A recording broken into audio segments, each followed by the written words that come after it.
युधिष्ठिर पांडु का ज्येष्ठ पुत्र था। धर्मराज द्वारा कुंती के आवाहन पर बुलाए जाने पर उसके अंश से ही यह पैदा हुआ था, इसलिए धर्म और न्याय इसके चरित्र में कूट कूट कर भरा था। इसी के कारण इसको धर्मराज युधिष्ठिर पुकारा जाता था। वह कभी असत्य नहीं बोलता था, तभी शत्रु पक्ष के लोग भी उसकी बात पर पूरा विश्वास करते थे। स्वार्थ के कारण किसी प्रकार अनुचित कार्य करना इनको नहीं सुहाता था। वह धीर बुद्धि था, कभी उतावला होकर कोई कार्य नहीं करता था। भीम, अर्जुन तथा अन्य भाइयों को कभी कभी गुस्सा आता था तो वे मर्यादा की सीमाओं को भी लांघने को तैयार हो जाते थे, लेकिन युधिष्ठिर ने कभी सत्य के मार्ग को नहीं छोड़ा। अगर उसके चरित्र को अच्छी तरह देखा जाए तो वह व्यक्ति क्षत्रिय अवश्य था, लेकिन एक योद्धा क्षत्रिय न होकर दार्शनिक क्षत्रिय था। उसकी चेतना केवल क्षत्रिय की सीमाओं के अंदर ही सीमित नहीं थी, बल्कि वह प्रायः जीवन के विराट सत्यों पर चिंतन किया करता था। छल कपट उसे छू तक नहीं गया था। राजा होने पर भी कूटनीति से उसने सभी काम नहीं लिया। क्षमा सदा उसके व्यवहार में रही। बड़े से बड़े अपराधी को भी वह क्षमा कर देता था। गुरुदेव द्रोणाचार्य के पुत्र अश्वत्थामा ने प्रतिहिंसा की आग में जलकर द्रौपदी के 5 पुत्रों को सोती अवस्था में मार दिया था। इससे बड़ा अपराध और क्या हो सकता था? एक तो पुत्रों की हत्या, वंशनाश करने की कुचेष्टा और इस तरह अन्याय से, लेकिन युधिष्ठिर ने उस आतताई अश्वत्थामा को भी क्षमा कर दिया। उस समय अश्वत्थामा का वध करने के लिए तुले हुए पांडव उसके सामने कुछ नहीं बोल पाए थे। उसकी आत्मिक शक्ति इतनी अधिक थी कि एक बार तो कितने भी क्रोधी स्वभाव का व्यक्ति उसके सामने सिर झुका देता था। स्वभाव से वह सहनशील था। दूसरों की क्षुद्रता पर रोष करना उसे नहीं आता था। कौरवों ने क्या क्या कुचक्र नहीं रचे। उन्होंने अपने ही भाई पांडवों को वरणावर्त भेज दिया और वहां लच्छा गृह में ठहराया। वहां से उनको सुरंग लांघकर भागना पड़ा और इस तरह दुर्योधन का वह षड्यंत्र निष्फल चला गया। लेकिन युधिष्ठिर को इस पर भी क्रोध नहीं आया। उसने कभी भी अपने मुंह से यह बात नहीं की कि दुर्योधन को नष्ट कर देना चाहिए। सच देखा जाए तो वह पूरी तरह निष्काम कर्मयोगी था। इस भौतिक संसार के सुख और दुख उसको अधिक विचलित नहीं करते थे। बच्चों के समान सरल उसकी प्रकृति थी। दूसरों के बनाए षड्यंत्रों को वह नहीं जान पाता था। इसका कारण यही था कि उसकी दृष्टि निरंतर जीवन की सुंदरता पर रहती थी। जीवन का पक्ष वह अच्छी तरह नहीं जानता था। भाई और मित्र पर पूरी तरह विश्वास करता था। एक सफल कूटनीतिक की तरह संदेश करना उसे नहीं आता था। तभी उसने दुर्योधन का जुआ खेलने का प्रस्ताव सहर्ष स्वीकार कर लिया। राजसूय यज्ञ के पश्चात उसके वैभव को देखकर वृद्ध धृतराष्ट्र के मन में ईर्ष्या जाग उठी थी। उधर दुर्योधन भी अंदर ही अंदर इस सारे वैभव से जल रहा था। उन्होंने ही जुए के रूप में युधिष्ठिर का सब कुछ छीनने का षड्यंत्र रचा था। उसी के लिए शकुनी को तैयार किया गया था, जिससे प्रारंभ से अंत तक छल किया और अंत में युधिष्ठिर को हरा दिया। उस समय युधिष्ठिर धृतराष्ट्र और दुर्योधन के मन के भाव नहीं जान पाया था। उसकी तो उसके प्रति पहले जैसे ही श्रद्धा थी। जुए में वह सब कुछ हार गया, यहाँ तक कि अपनी प्रिय पत्नी द्रौपदी और प्यारे भाइयों को भी उसने दांव पर लगा दिया। उनको भी वह हार गया। उसकी सरलता के कारण ही उसकी यह पराजय हुई थी। उसके बाद जब द्रौपदी का भरी सभा में अपमान किया गया तो वह कुछ नहीं बोला। इसका कारण उसकी न्याय प्रवृत्ति थी। द्रौपदी उसके दांव पर लगाने के कारण कौरवों की दासी हो गई थी, इसलिए दासी के साथ वह किसी प्रकार का व्यवहार कर सकते थे। यही उस समय समाज की मर्यादा थी। भला इसके विरुद्ध युधिष्ठिर कैसे जाता? इससे यह स्पष्ट होता है कि सत्य और मर्यादा के पीछे वह धर्मात्मा अपने परिजनों को कितने भी कष्ट में देख सकता था। 12 वर्ष तक और 1 वर्ष अज्ञातवास का दुख उसकी इस भूल के कारण सभी को सहना पड़ा था। लेकिन फिर भी उसके मन में इसके प्रति खेद नहीं था, बल्कि यह प्रकार का संतोष और सुख था कि वह अपने धर्म का पालन कर रहा है और उसने वनवास और अज्ञातवास की वह अवधि पूरी की। उस बीच कभी यह विचार उसके मन में नहीं आया कि कौरवों ने यह कुचक्र रच कर ही हमें वनवास दिया है, फिर इसको स्वीकार करके क्यों कष्ट भोगा जाए। वह सत्यवादी था, एक बार वचन देकर लौटना तो जानता ही नहीं था। वनवास के समय अन्य भाई कभी कभी विक्षुब्ध हो उठते थे और कहते थे कि कौरवों के इस अन्याय को स्वीकार करना भी कौन सा धर्म है। उधर द्रौपदी भी निरंतर कौरवों के इस कुचक्र का बदला लेने के लिए युधिष्ठिर को उभारा करती, लेकिन वह धीर बुद्धि कभी भावेश में आकर अनुचित पथ का अनुसरण नहीं करता था। वह द्रौपदी को समझाया करता था कि मनुष्य का सबसे बड़ा सुख तो उसके जीवन का सत्य है। यदि वह उसने छोड़ दिया तो धन धान तथा अन्य राजसी ऐश्वर्य उसके आत्मा को कभी संतोष नहीं पहुंचा सकते। असंतोष और तृष्णा ही तो जीवन में दुख का हेतु है। इन्हीं को जीतना जीवन की सबसे बड़ी विजय है।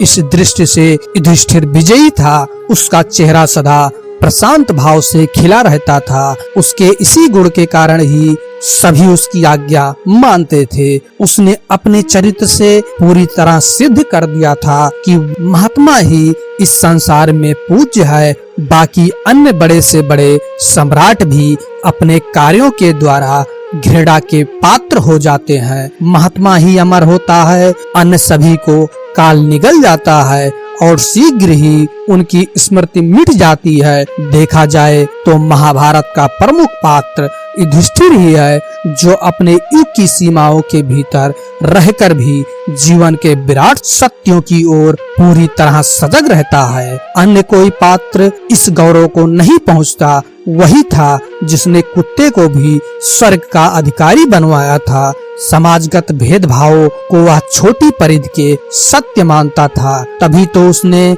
उस स्वर्ग में जाने से इनकार कर दिया था जहां उसकी सी आत्मा रखने वाले कुत्ते को प्रविष्ट करने का अधिकार न हो। क्या युधिष्ठिर के अलावा और कोई व्यक्ति उस समय के समाज में यह बात कह सकता था? वह जीवन के स्वार्थों के प्रति प्रायः उदासीन रहा करता था। महाभारत युद्ध के समय कभी उसने अपनी विजय के लिए उत्सुकता नहीं दिखाई। यहाँ तक कि जब कृष्ण ने द्रोणाचार्य के वध के लिए उससे यह कहलवाना चाहा कि अश्वत्थामा मर गया, तो उसने यह झूठ बोलने से साफ इनकार कर दिया और फिर कृष्ण से बहुत कहने पर भी स्पष्ट रूप से यह नहीं कहा कि द्रोणाचार्य का पुत्र अश्वत्थामा मर गया, बल्कि यह पता नहीं कि अश्वत्थामा नाम का मनुष्य मरा या उस नाम का हाथी। इस तरह कहकर उसने अपने राजधर्म का पालन किया, लेकिन फिर भी वह झूठ तो था ही, क्योंकि पूरी तरह जानते हुए भी कि अश्वत्थामा हाथी ही मरा है, उसने यह संशयात्मक वाक्य कहा था। इसलिए कुछ क्षणों तक उसको नरक की यात्रा करनी पड़ी।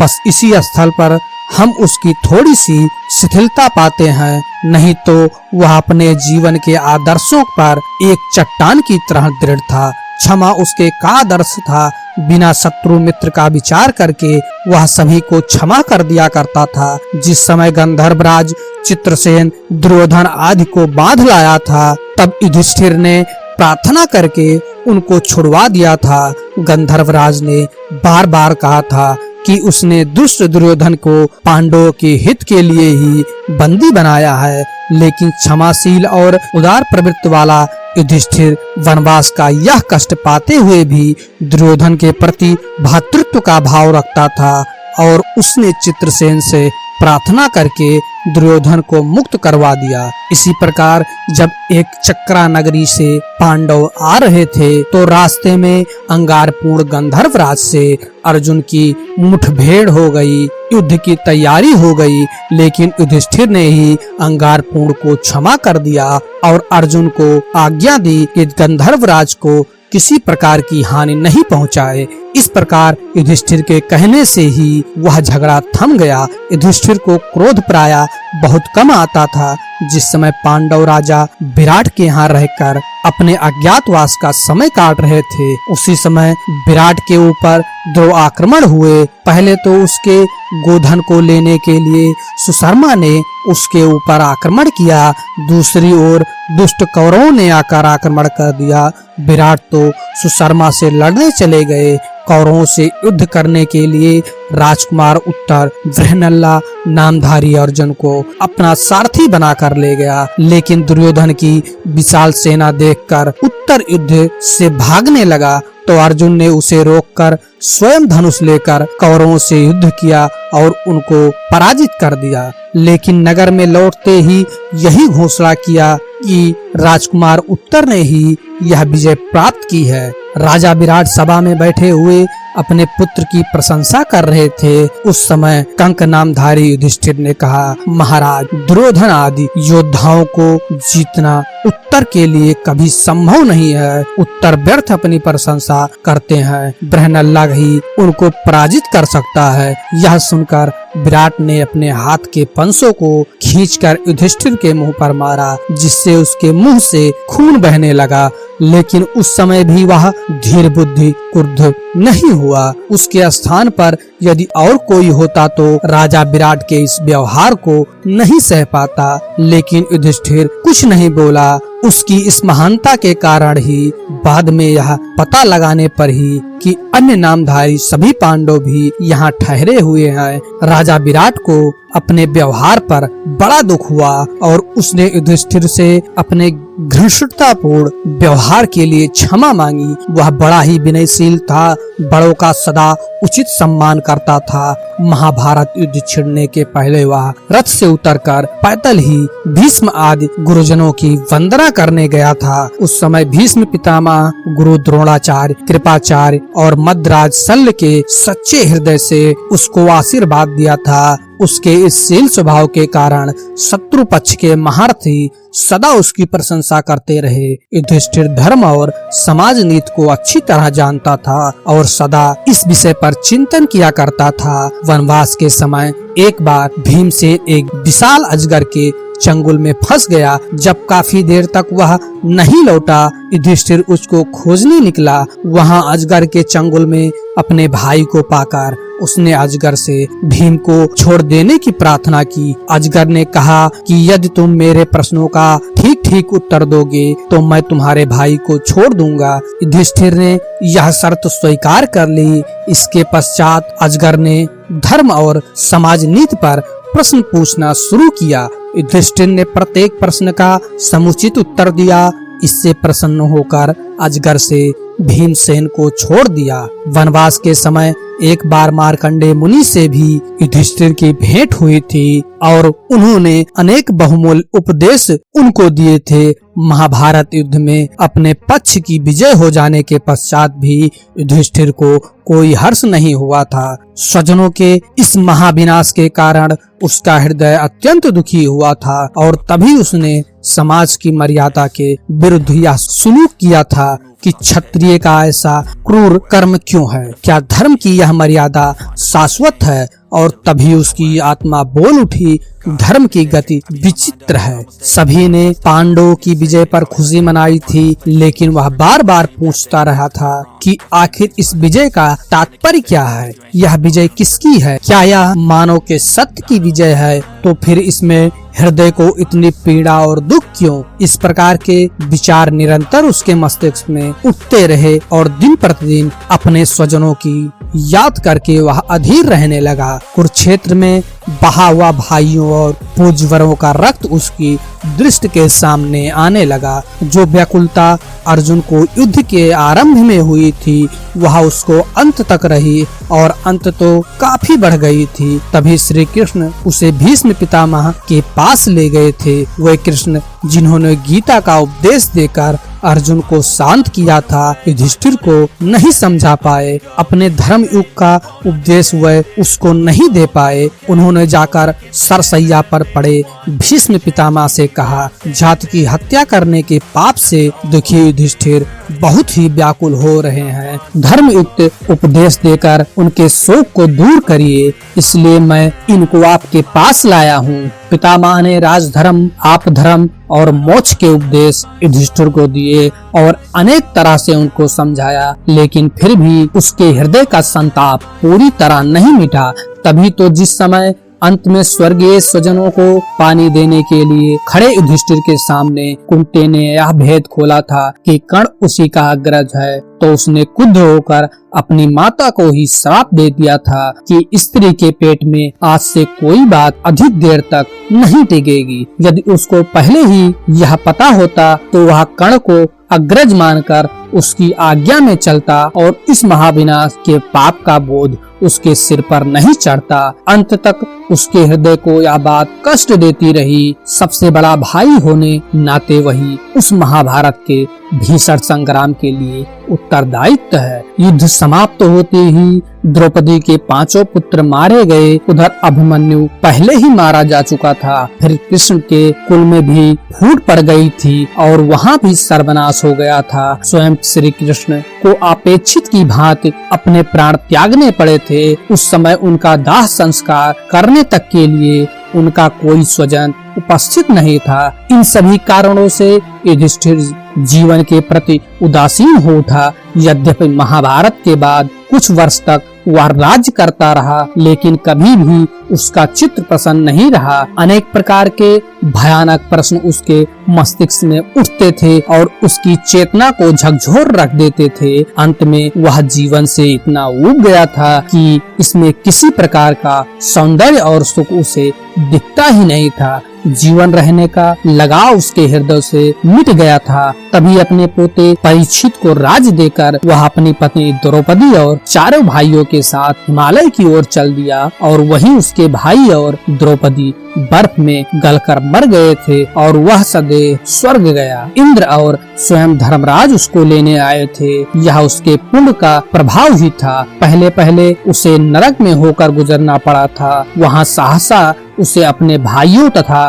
द्रौपदी की चीत्कार सुनाई दी। इससे वह व्यथित हो उठा और इंद्र से वह पूछने लगा, क्या कारण है कि मेरे भाइयों को और द्रौपदी को नरक की दारुण यातना भोगनी पड़ रही है। इंद्र ने कहा, हे धर्मराज, मनुष्य को अपने कर्मों का फल भोगना पड़ता है। तुम्हारे भाइयों और द्रौपदी के थोड़े पाप कर्म है, इन्हीं के कारण इनको ये यातनाएं सहनी पड़ रही है, लेकिन शीघ्र ही इनकी मुक्ति होगी और फिर सदा ये पुण्यों के फल स्वरूप स्वर्ग का आनंद भोगेंगे। इसके पश्चात युधिष्ठिर स्वर्ग में पहुंचा तो वहां उसको दुर्योधन, कर्ण आदि सभी मिले। उन्हें देखकर उसको भी विस्मय होने लगा। फिर धर्मराज के न्याय पर क्रोध भी आने लगा, लेकिन इंद्र ने कहा, युधिष्ठिर, इन्होंने युद्ध करके वीर गति प्राप्त की है, इसी का पुण्य फल है, ये स्वर्ग में भोग रहे हैं, लेकिन इसके समाप्त हो जाने के पश्चात अपने अनेक पापों का परिणाम ये नरक में भोगेंगे। शीघ्र ही इनका पतन होगा। कुछ ही देर के पश्चात युधिष्ठिर ने देखा कि कौरवों का पतन होने लगा। वो चित्कार करते हुए स्वर्ग से नरक की आग में गिरने लगे और नरक में से अर्जुन, भीम, नकुल, सहदेव, द्रौपदी के साथ स्वर्ग में आ गए। उनसे मिलकर युधिष्ठिर को अत्यधिक प्रसन्नता हुई। इसके पश्चात वे सभी अपने पुण्यों का फल भोगने लगे। युधिष्ठिर के चरित्र को पूरी तरह देखने से यह मालूम होता है कि वह सद्गुणों की खान था। वह एक विचारण था जो निरपेक्ष दृष्टि से मानवतागत मूल्यों पर विचार किया करता था और फिर अपने हृदय की बात को कहने का साहस रखता था। कभी स्वार्थ के लिए सत्य पर पर्दा डालने की उसने चेष्टा नहीं की। अपना दयालु स्वभाव होते हुए भी वह रणभीरु कभी नहीं था। जब कभी युद्ध स्थल में उतरा था तो पूर्ण साहस के साथ युद्ध करता। मद्राज शल्य उसी के हाथ से मारा गया था। कर्ण से भी उसने युद्ध किया था, लेकिन घायल होने के कारण आगे उससे युद्ध नहीं कर पाया था। अर्जुन ने कर्ण से टक्कर ली थी और जब अर्जुन पूरे दिन लड़कर भी कर्ण को परास्त नहीं कर पाया था तो युधिष्ठिर ने उसको बुरी तरह फटकारा था। उसने उस गांडीव धनुष तक को ललकारा था। इस पर अर्जुन ने क्रुद्ध होकर अपने अग्रज का वध करने की ठान ली थी, लेकिन कृष्ण ने बीच बचाव कर दिया। फिर अर्जुन ने युधिष्ठिर से अपनी घृष्टता के लिए क्षमा मांगी थी। युधिष्ठिर के जीवन में यही एक घटना है जहां उसने अपना धैर्य तोड़ दिया था, नहीं तो सदा धैर्य रखा आशा ही उसके जीवन को सुखमय बनाती रहती थी। वह आशावादी था, बड़ी से बड़ी आपत्ति आने पर भी वह घबराता नहीं था और उसके बीच भी भविष्य में खुशी जीवन की आशा करता था। मारकाट और युद्ध से वह सदा घृणा करता था। क्षत्रिय के इस क्रूर कर्म की कुछ आलोचना की थी। महाभारत के युद्ध को टालने की उसने बार बार कोशिश की थी, लेकिन दुर्योधन की दृष्टता के आगे उसकी कोशिश बेकार हो गई। उसने वनवास तक स्वीकार कर लिया और फिर कौरवों से अपना हिस्सा प्राप्त करने तक की आशा की, लेकिन वह भी उसे नहीं मिला। तब अंत में विवश होकर उसे युद्ध करना पड़ा। स्वाभिमानी वह पूरा था, वह कभी दबना नहीं जानता था। दबता तो वह सत्य से था। व्यक्ति की सत्ता का उसके सामने अधिक मूल्य नहीं था। द्रौपदी के अपमानित होने के समय वह सिर्फ मर्यादा और अपने दिए हुए वचन के कारण ही चुप बैठ रहा था, किसी प्रकार के भय के कारण नहीं। माता का भी वह अन्य सेवक था। पुत्रहीन गांधारी की उसने ऐसी सेवा की थी कि स्वयं दुर्योधन भी अपने जीवन काल में ऐसी सेवा नहीं कर पाया। धृतराष्ट्र भी उसकी सेवा से प्रसन्न हो गए थे। उसने अपने जीवन के आदर्शों पर चलकर ही तो गांधारी और धृतराष्ट्र का असीम प्रेम प्राप्त किया था। शत्रु वर्ग से भी ऐसा प्रेम प्राप्त कर लेना महापुरुषों के लिए ही संभव है। इस दृष्टि से देखा जाए तो वह रोग और द्वेष से परे था। गीता के अनुसार देखा जाए तो वह निष्फल कर्मयोगी था। उसकी समान दृष्टि थी, भेदभाव करना वह नहीं जानता था। राजनीति के मामलों में इतना नादान था कि कभी कभी तो बिना सोचे समझे ही बात मुंह से निकाल जाता था। इसी प्रकार जब कौरव पक्ष का अंतिम योद्धा दुर्योधन बच रहा और वह जाकर द्वैपायन सरोवर में जा छिपा, तो सभी पांडवों से खोजते हुए वही जा पहुँचे। उस समय सभी ने दुर्योधन को ललकारा, जिससे आवेश में आकर वह बाहर निकल आया। उस समय दुर्योधन ने उससे कहा, युधिष्ठिर, अब सब कुछ विनष्ट हो चुका है। मेरी ओर से सभी पराक्रमी योद्धा मारे जा चुके हैं। अब मुझे इस राज्य की आकांक्षा नहीं है, इसे तुम ही ले लो।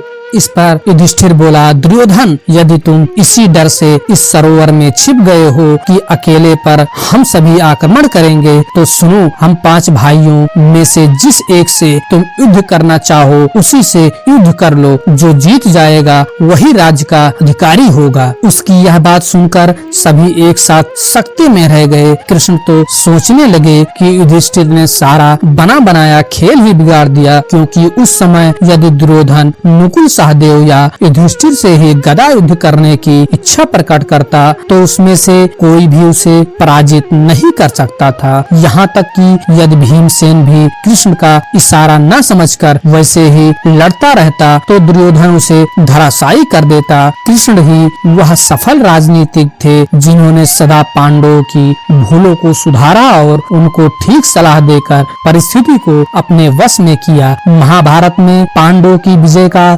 सारा श्रेय श्री कृष्ण को ही है। यदि वे नहीं होते तो पांडव कभी भी विजय नहीं होते। युधिष्ठिर तो पल पल में संशय में पड़ जाता था। एक तरफ तो महाभारत का युद्ध हो रहा था और दूसरी ओर उसकी आत्मा में एक प्रकार का भीषण संघर्ष चल रहा था। इसी निरंतर चलते संघर्ष के कारण वह कभी एक क्षत्रिय की तरह क्रूर नहीं हुआ। उसने कभी अपने आप को अन्य क्षत्रिय धर्म की सीमाओं में नहीं मिटाया, बल्कि वह तो सत्य को खोजने वाला दार्शनिक था। दुर्योधन के प्रति एक बार भीम इतना क्रूर हो गया था कि उसकी जांघ तोड़ने के बाद वह उसके सिर को लात मारने के लिए भी उद्धत हो गया, लेकिन युधिष्ठिर ने भीम को रोक लिया। उसके हृदय में दुर्योधन के प्रति किसी प्रकार की घृणा नहीं थी। घृणा उसे मनुष्य से नहीं थी, बल्कि मनुष्य के विकारों से थी। क्षत्रिय होकर भी जीवन की समस्याओं के ऊपर निरंतर चिंतन करने वाला इतिहास में यह यह पहला ही दार्शनिक मिलता है जिसकी चेतना ने मर्यादा की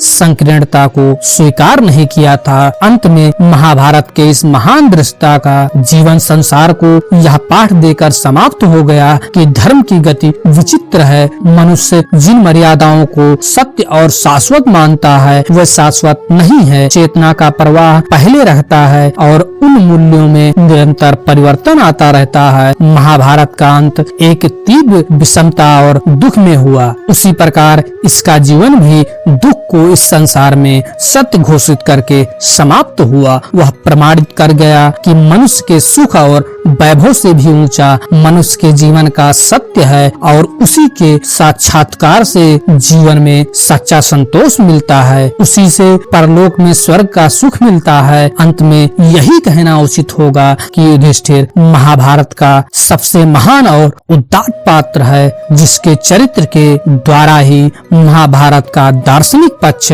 स्पष्ट होता है। अगर ये कहानी आपको अच्छी लगती है प्लीज लाइक करें, शेयर करें और इस चैनल को सब्सक्राइब करके अपने भाई का सपोर्ट करें। Thank you.